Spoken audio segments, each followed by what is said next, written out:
down on Jesus. Hail Mary, Mother of God, pray for us sinners now and at the hour of our death. Amen. Hail Mary, full of grace, the Lord is with thee. Blessed art thou amongst women, blessed is the fruit of thy womb, Jesus. Hail Mary, Mother of God, pray for us sinners now and at the hour of our death. Amen. Hail Mary, full of grace, the Lord is with thee. Blessed art thou amongst women, blessed is the fruit of thy womb, Jesus. Hail Mary, Mother of God, pray for us sinners now and at the hour of our death. Amen. Glory be to the Father, and to the Son, and to the Holy Ghost. As it was in the beginning, is now, and shall be, world without end. Amen. Most Sacred Heart of Jesus. Jesus. O Mary, conceived without sin. Pray for us, and God today. Saint Joseph. Pray for us. And the Father, and the Son, and the Holy Ghost. Amen. I think what most of you are very curious to know about is the events of this summer in Avrille. And basically, it's I think it's Bishop Williamson's policy which is being implemented, which is the refusal to have one massive Titanic hull that goes underneath the oceans in one single catastrophe. Instead, what Bishop Williamson is using a knife and is creating little boats, little distinct units in what is called the world of the resistance, so that we do not repeat the same mistakes than before, with no pope of tradition, no infallible, infallible pope of tradition, but several organizations. So what you have now is 5 or 6 entities on a more independent side, and a less organized side. You got the independent priest. There's here in Australia there is one that I cannot mention, who doesn't want to be mentioned, and another one who is Monsignor Hodgson. He's independent, but his health is not good, and he's in a retirement home. But you can, people over there in Melbourne can still go to him for confession, and he espouses the position of Bishop Williamson, the position of Archbishop Lefebvre, the position by which we refuse to return to the Novus Ordo in any way whatsoever until they are converted. So that's Monsignor Hodgson. But that also in the world you've got more famous independent priests like Father Ringrose or Father Giroir. So Father Ortiz also is an independent priest. So they don't belong to the Marian Corps, or they don't belong to the priestly union. They are independent. So they are incardinated, you may say, according to the jurisdiction of supplied jurisdiction. And so they are the independents, and there is a number of them. And then there is the Marian Corps. That's me, Father Valan at Yusof, Father Valan. I ask him the question, what do you want to be? Do you want to be independent? Do you want to be a priestly union, or do you want to be a Marian Corps? And then the answer of Father Valan, I want to be Marian Corps in a district of Australia. Okay, that's fine. I was happy to hear that. But I cannot force them. I cannot force him or anyone else, because we are thrown to the winds. And like Father Giroir says, I refuse to be Marian Corps because I fear that if we make a big new SSPX, we're gonna fall into the same pits. And we are the last line. After us, there's not much. If we explode again, there is such a little left, and then I cannot accept that situation. So that's what Father Giroir told me on the phone. So, but he's very friendly. We spoke for hours on the telephone, but he prefers to keep out from any organization.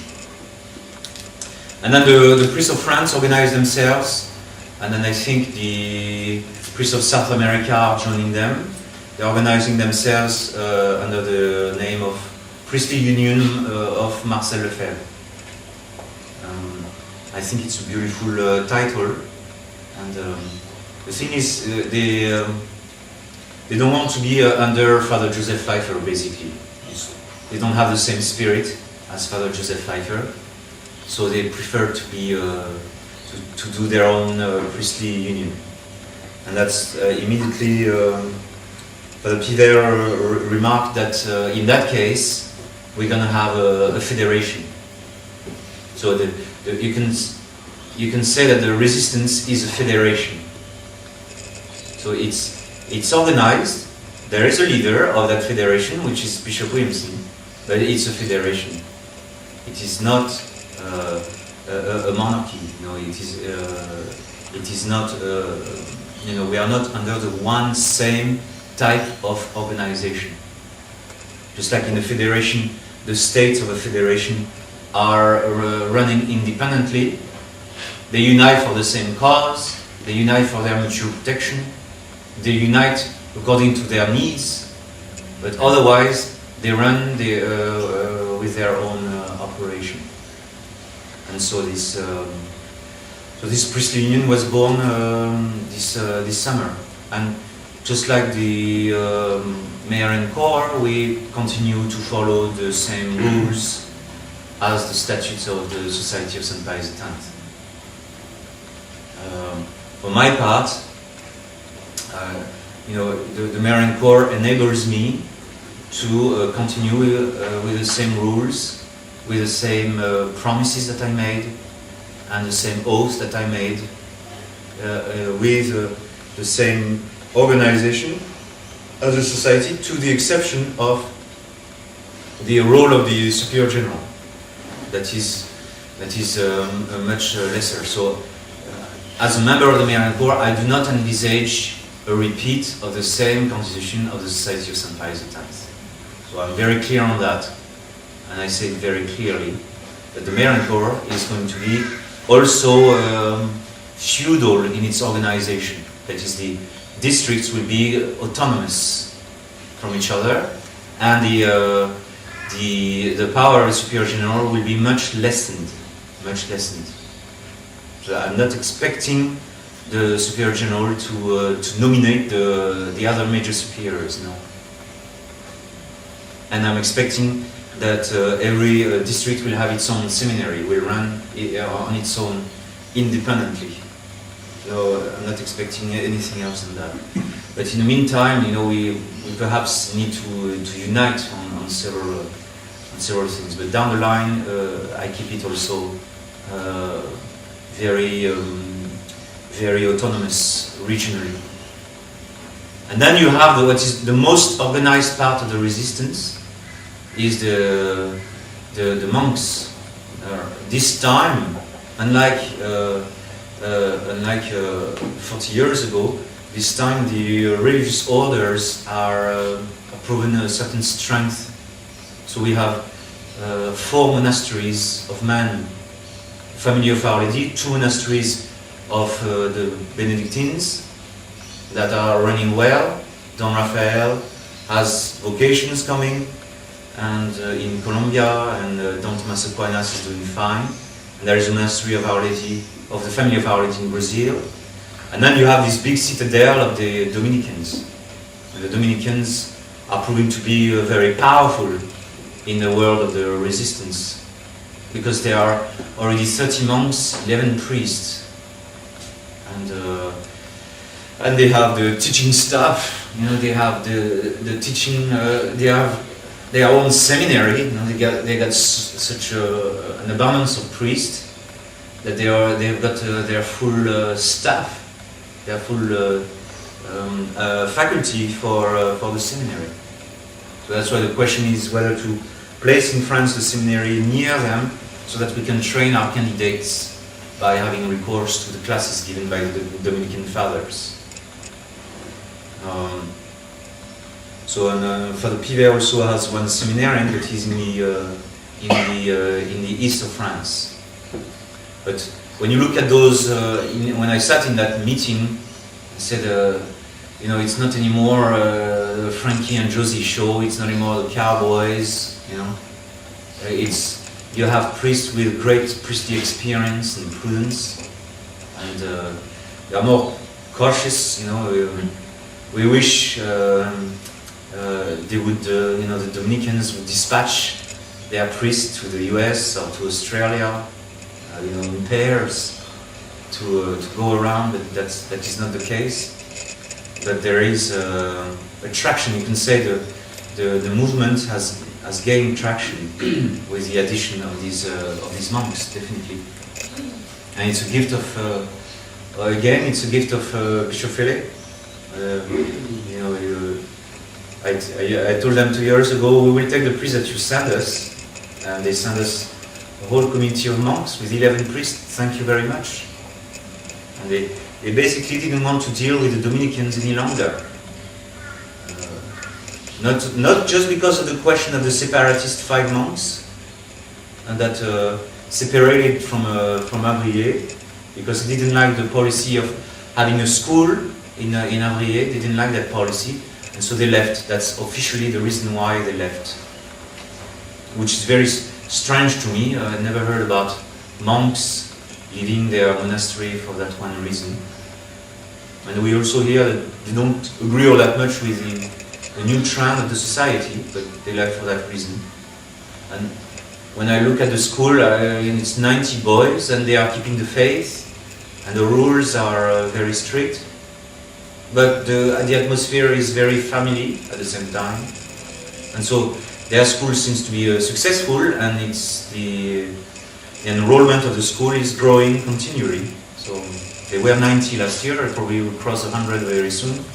So it's a very well-run house. And the Dominicans also have a magazine called Sedevacantism. It's very thick, it's very doctrinal, and they sell thousands of copies of this Sedevacantism, which has a big influence.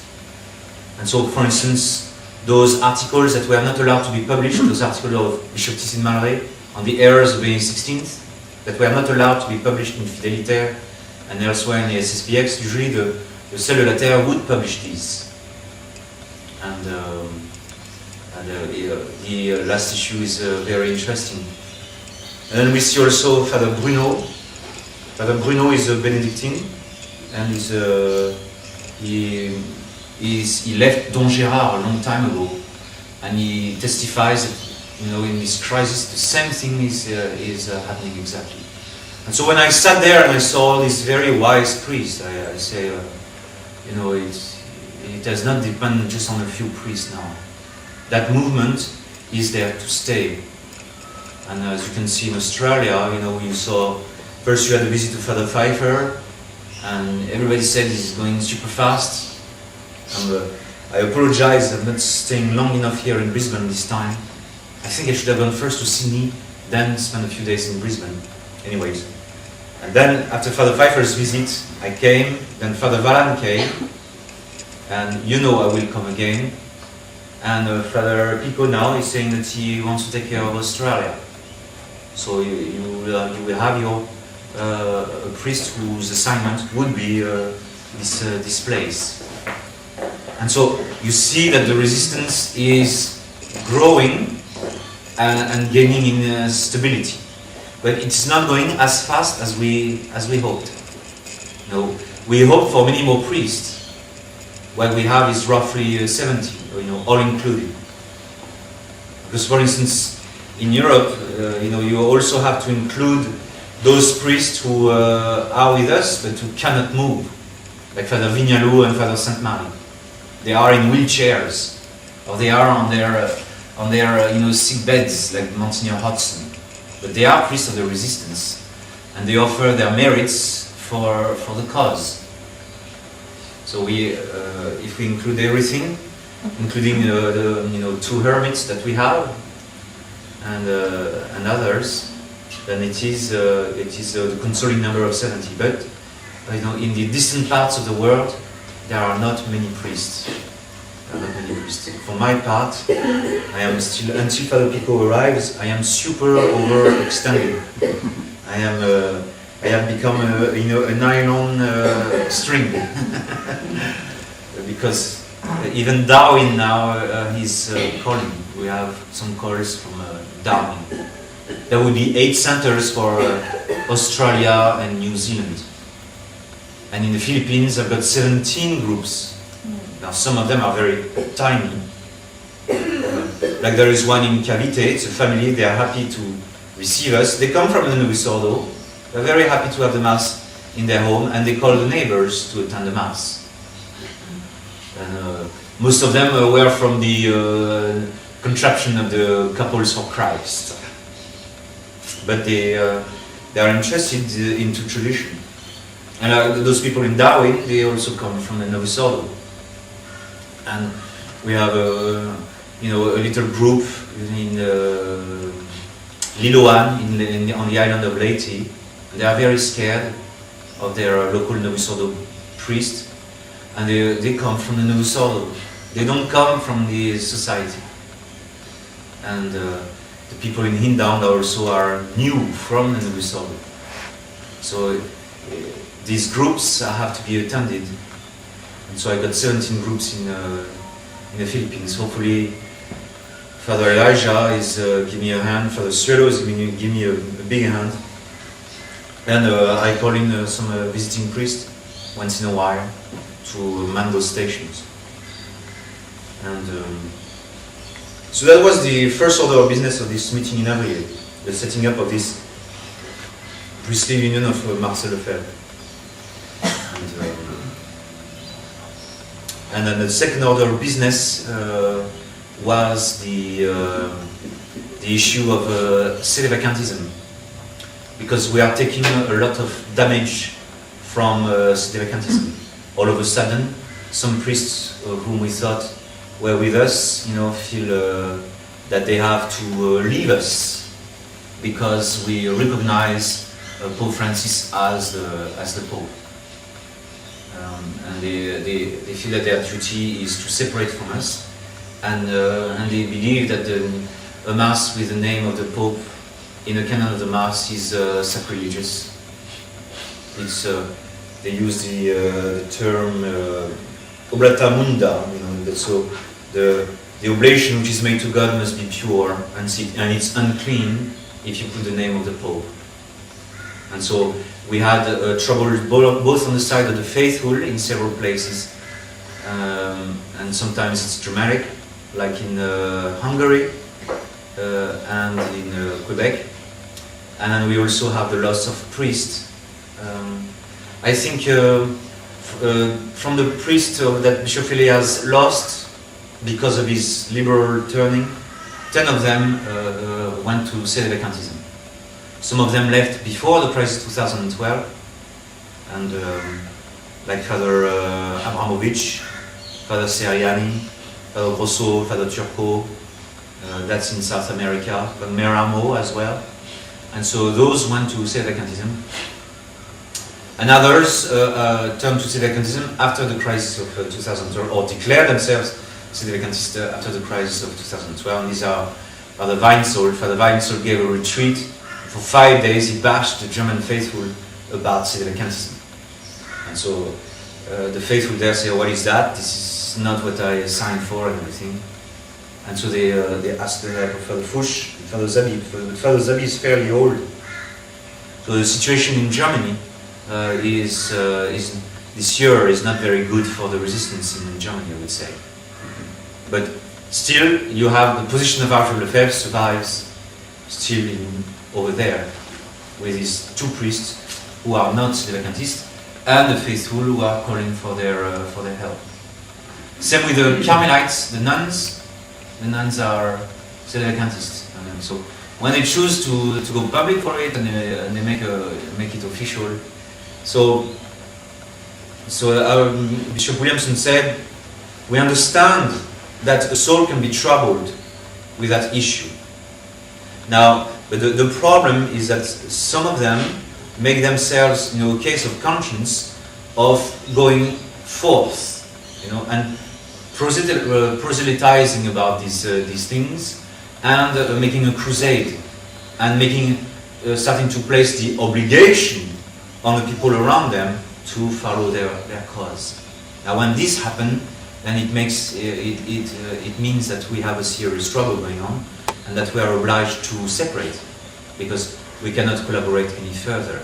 But all throughout, Archbishop Lefebvre always understood that someone could conceive these feelings. And so, as long as that person is not troubling the order of our chapels and the unity of our movement, then it was never any problem for Archbishop Lefebvre, who himself, as you know, looked into the problem and saw that they have arguments, but two things. First is that this position is the minority of the theologians of the Catholic Church. Most of the theologians say, all the Dominicans, some Jesuits, and many others say that when the Pope is guilty of heresy, he does not lose his office. Just like we see in Scripture that Caiaphas is not losing his office, despite his heresy, despite the fact that he does not believe in the immortality of the soul, because he's a Sadducee, he's a heretic. Let alone the fact that he is the mortal enemy of our Lord Jesus Christ. Let alone the fact that he's completely rotten. He does not lose his office. And our Lord respects his, even our Lord, our God himself, maintains him in office. Because he needs a real deal high priest to fulfill the mystery of redemption. He's using him in his capacity of high priest in order to be condemned to death. Now, that Caiaphas is demolishing his office down the line, that's sure, yes. All authors, including the Dominicans, all of them say that Caiaphas falls by divine right. But when you say that, you say it is God's business to unseat Caiaphas. If he wants, he does it. If he doesn't want, nothing happens. But it did happen in 70 AD. It took them down. And God not only took them down, but demolished their office. Just like God took down Heli, the high priest, whose two sons were prevaricators. So he took him down and he killed his two sons. Just like he took down Saul. And David massacres the one who boasts of killing the anointed of the Lord. Because the one who makes the Pope is Christ. The cardinals, says John of St. Thomas and the others, the cardinals simply designate him. But the one who creates the Pope is our Lord Jesus Christ. And so there is a minority opinion of the, and even we have a problem with Saint Robert Bellarmine. Saint Robert Bellarmine, who calls in the clergy of Rome to solve the issue, if in case of the heresy of the Pope. Now, our duty, all of them say that our duty is to keep the total distance with heretic Pope or heretic bishop. But and then those who say that something can be done against the Pope, they say it would be a council that would declare that the Pope is a heretic. But we don't even have that. We don't even have the enough bishops to make even a regional council. So that's why we do not. That's the position itself. And the second thing that Archbishop Lefebvre realized is that he realized in 1983 that this movement is going to demolish tradition. It's going to make us crumble. It's going to make us fight against each other, among each other, as he clearly saw in his time. And that's completely out of the question. To which I add that the Sedevacantism movement is not free of error, and it is not free of liberalism, like the CMRI. The CMRI, there are symptoms of liberalism taking place in the CMRI, like the abuse of natural family planning, or the 50ism, the recreation of the same religion, which is imperfect, that was taking place in the 1950s in the United States. The Americanism which is there, that is the failure of teaching the doctrine of Christ the King. and the condemnation of the heresy of religious liberty and its application in the Americanist system, or in all the Masonic republics throughout the world.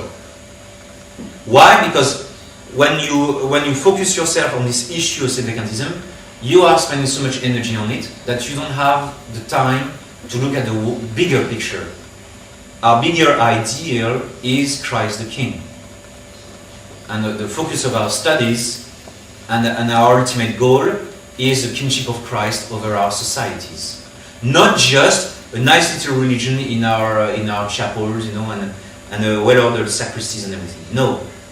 Our goal is the conversion of the human race and the reign of Christ the King through the triumph of the Immaculate Heart of Mary. And that's the many Sedevacantist groups are missing out on this. And the Trento movement of Sedevacantism in Mexico also is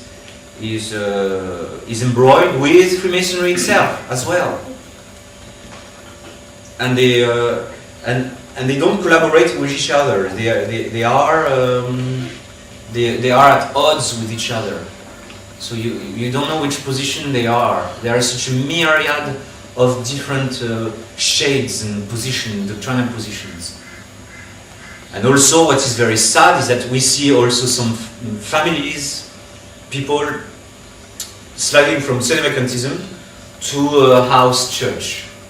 That is, there is no more Catholic Church basically. There is no more valid priesthood. And so I met several of these cases, and they went from Sedevacantism, from the doubt that there is a Pope, to further doubting all validities and all sacraments, because their theological position is always exaggerated. Like for the new Mass, they say all new Masses are invalid. Some even say that the 1962 Mass is invalid, like the Traditio website. Now, they are interesting, they give us interesting information on Pope Francis, but you cannot say that the 1962 rite is invalid. That's nonsense. And so because their theology is overblown, because the problem with the Sedevacantism is that you erect into an obligation, an absolute obligation under pain of heresy, of something which is just an opinion. It's just the opinion of one theologian, St. Robert Bellarmine, and a few others. You erect that into an obligation. It's a dishonesty. It's a dishonesty. And because of this dishonest process, if you repeat the process on other issue, you're going to end up with very wild theological opinions. And that's why many Sedevacantist families ended up with just their rosary. No confession, no Mass, no sacrament, never. Nothing. Or you see some others who think that only the Mathusalems are valid priests. So only the priests who are 85 years and above of age can have a valid Mass. Because the Reform started 50 years ago, as the clock ticks in, there is less and less of these older Mathusalem to say the Mass. So it leads to decomposition. You understand? So Avrille considered the matter, and he clearly saw that he cannot lead his flock there. And sure enough, what you saw around Avrille was the most powerful entity of tradition. Our families stayed united. Around the position of our Archbishop Lefebvre, the fruits are there.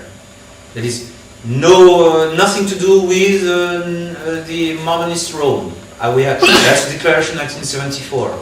But at the same time, we do not go further into saying that there is nobody on the chair of Peter. Especially as we see in the mission, for our missionary work in the Philippines and elsewhere, people are asking us, are you with the man in Rome?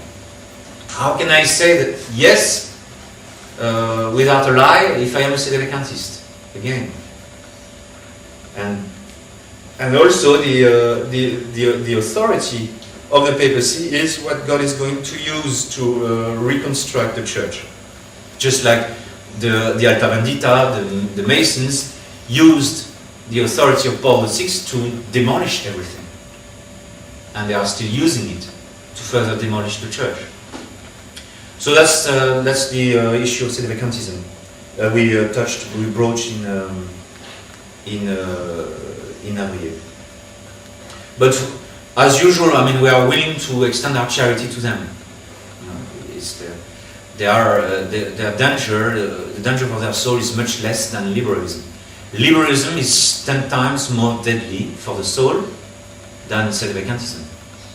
Sedevacantism is a danger, but it's a much lesser one than liberalism.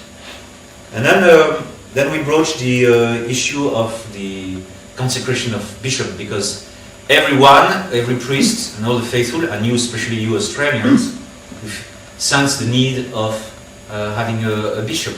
I don't know how many confirmations are required here in Brisbane, but I say probably more than 10. We count all the children, more or less, all the children 6 and above. That's probably more than 10 candidates. Now, altogether in Perth, Adelaide, and Streaky Bay, I've got 20 candidates. And we've got probably 10 candidates as well in Tynong. I forgot to ask them the question in Melbourne, but that's also around 10 candidates. There's plenty of kids also in Melbourne. So 10 plus 20, and a few possibly in New Zealand and Sydney, and then we've got around 50 candidates just for Australia. So we need a bishop fast, you know. There is, you know, a possibility for us to wait, you know, for some time, but down the line there's got to be a bishop. So all the priests are asking His Lordship to consecrate, and so he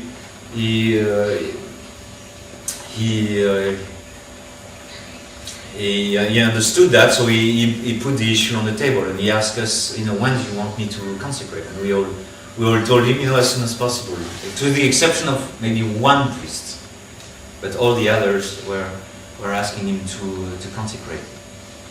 And so we discussed the modalities of this consecration. My guess is very possible. It's my guess that he's going to consecrate soon Father Fr, the one who was designated by Archbishop Lefebvre in the first place. Father Fr declined in 1988 and he was replaced by Bishop Galarreta. So Archbishop Lefebvre should have twisted the arm of Father Fr.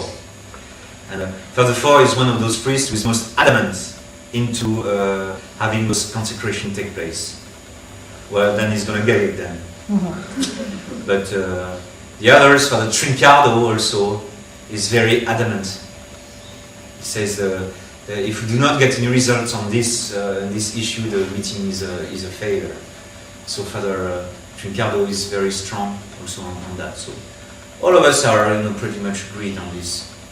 And so very kindly, His Lordship gave his word that he's going to do it. And then you saw his Eliasson comment about this issue. So I think once this happened, we can make a big, we can really say that we are saved, because it's very important that it is the Son of Archbishop Lefebvre who gives us the sacramental continuity. And I love very much, my friend Bishop Fula, who is not a Sedevacantist anymore. He used to be one, and who is not, who does not agree with the SSPX. But I rather have our sacramental continuity given by the son of Archbishop Lefebvre, rather than by one of the many bishops that are around and that we could use. It is much better, and it enables us to persuade more faithful to join us if it is done by His Lordship, of course. And once this happens, the faithful will start to realize something, that the sacramental security is more on the side of the resistance than on the side of the SSPX. Because on a regular basis, the Society of St. Pius X is using the new code and the Roman tribunals to deal with their cases. And that, to my great surprise, that also included the marriage cases. And so there was an outcry in France in the Flavigny meeting in February, and Bishop Fellé backed down on this. He says, no, I'm not going to do it again on a marriage. But we know for sure that the dealings with the priests are dealt with the Roman officialities in Rome in the light of the new code of canon law. And when you talk to the priests of the society now, they say, well, we follow the new code, and so what? And so what? It is a code which is promulgated by the Catholic Church, isn't it? Just like Vatican II was convoked legitimately by John XXIII. That priest was telling me, just like they have the right to sit down and start a council, they have the right to have a code. And so they don't see the malice of the code, and they don't remember that Archbishop Lefebvre never used the new code and told us to keep away from the new code and to keep away from the Roman tribunals and the Roman officialities. He gave the order, and he set up the Commission of St. Charles Borromeo in order to keep us away from these dealings. Because Father Anglès he told Father Buffet, we are using the new code for these cases, not just because we have to use the new code, but also to build bridges with Rome. There is an intent. There is an intent to build bridges with Rome. Just like Father Anglès told Father Pinault, it's I want a canonical regularization. It has to happen. Otherwise, we are schismatics. Father Anglès feels himself outside of the church if the deal is not taking place with Rome. So there are priests in the society who are pushing very much. The number 2 of the society, Father Fluger, is pushing very hard for it. And so there's a whole liberal fringe. Some of them can't wait any longer, like Father Brandon Arthur, in Australia, or Father Bobla, Father de Chambord, and who else? There's another one, Father Lamran. Those priests can't hold any longer. But there is a whole bunch of priests in the society who really believe that to prevent the schism, we have to have a canonical regularization to take place. And so that's clearly a sign. So that's because of this canonical mood of the society. It really appears that Bishop Fellé is incapable to consecrate now without the permission of Rome. Bishop Tissier would say he could, but would he do it? But Bishop Fellé, it looks like it's not going to happen, because he wants to be canonically recognized. He operates a society under the guidance of the administrations and the laws of the novice of the church. So looks like he's not going to do it without the permission of Rome. It really doesn't seem so. And so when this happens, then the sacramental security that the society is dangling before us is going to dangle less and less. Because once we have the security of the transmission of the priesthood, according to the line of Archbishop Lefebvre, then we are in a much higher position. Also, some worrying sign, the health of Bishop Tissin-Marais is starting to appear. So the problem is only beginning to appear on the side of the society, whether they are going to consecrate or not. Because during the ordination in Salzkofen, twice Bishop Tissin-Marais had to leave the sanctuary and lay down because he was feeling completely exhausted. So his digestion, his health is not very good. It's not the best of ideas to put him in a cold priory of Chicago. Because Chicago is a very cold weather in the winter. It's minus 10, minus 30, or minus 5 degrees Celsius in the winter in Chicago. It's very cold. And as far as Bishop Galarreta, I mean, nothing is happening. I mean, I really can't tell you.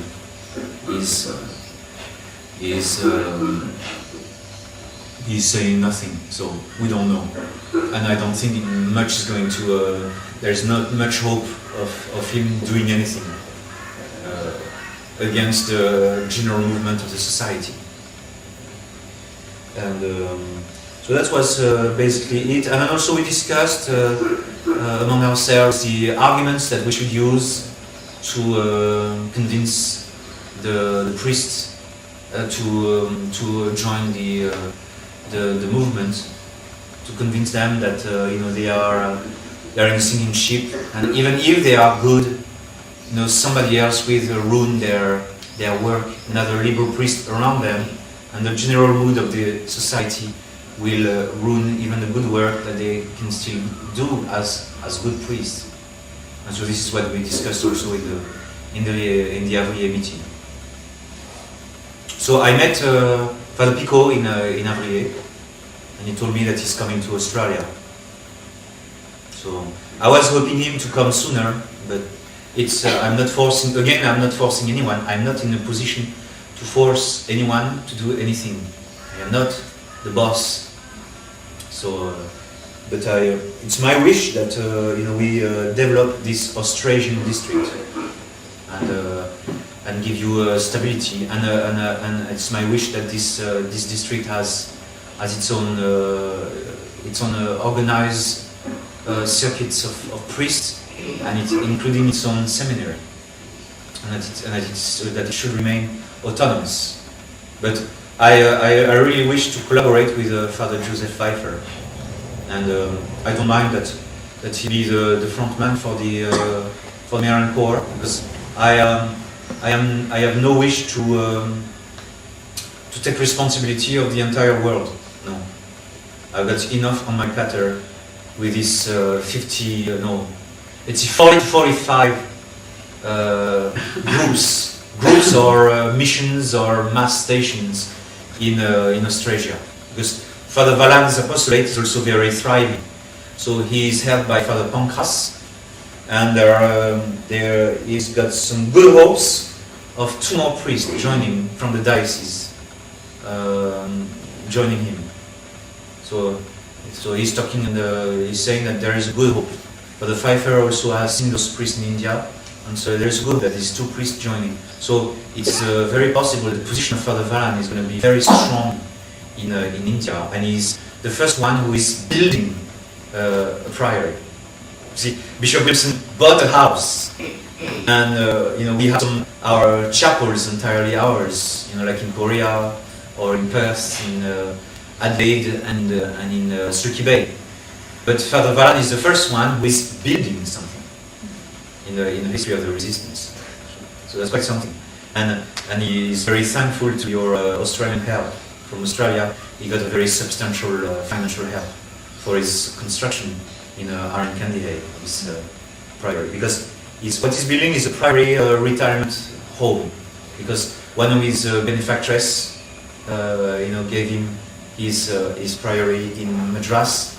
She put him in a will, and so he had a priory to start there. And so he's returning the favor by building his priory near this big church of Arankandihay, this big village, as a retirement home, where he will reside with those priests who are joining him. I was afraid that he would be too much alone, but I'm not afraid anymore. So he's got some priests with him. Just like when Father Pico comes to Australia, his residence will still be with me in the Philippines until he finds a second priest to help him out, and that would allow him to open a priory here in Australia to take care of him. And as for me, I devote myself always to East Asia. That's my area of operation. So that's basically what happened in Avrille, what's happening in the world of the resistance. What appalls me is the manifestations of liberalism in Australia, all the horror stories I'm hearing from you everywhere, especially also in Taiwan. They are finished. I mean, they are finished from the day that they accepted state money and state interference in the faculty of school. You can say that school is finished. It will never be a fully traditional school. It may have the tag, but nothing else. Because the government has the power to interfere with the teaching of school, both by the teachers and by the programs. And this is definitely not what Avrille wanted us to do. And the SSPX schools in France are still totally outside the realm of the state. And the priests are arguing that there is no choice in Australia, we have to be under the government. The answer is no, because before the time when the society has accepted the state money, before that time, the School of Tainan was fully independent. So it simply had to remain that way. They didn't need to pay the state money to build sports facility. The sports facility is an add-on on the school. It is not a priority. So they didn't need to take the state money for the School of Tainan. And now they're going to pay the price. And it's going to accelerate the decomposition of the school because of the enrollment is going down. Now they have to open the enrollment to whoever, just like in the School of Manila. But Manila has a different problem because all the families in Manila are practicing family planning. And so they don't have any kids. And so they are obliged to open the enrollments to the locals. They put advertising on the tricycles in order to fill up the school. But that further the decomposition of the school. Because if your neighbor down the block in your suburb, if his child watches pornography, then that child is going to have recreation time with your child, and this cannot be. But they say we have no choice. Actually, no. You have to stand your ground. So all these horror stories that I hear, like the mass because the society are saying the masses of Novus Ordo Saints, canonized by John Paul II. Now that's not something that used to happen in the days of Avrille. Those are clear changes. And the list goes on and on and on and on.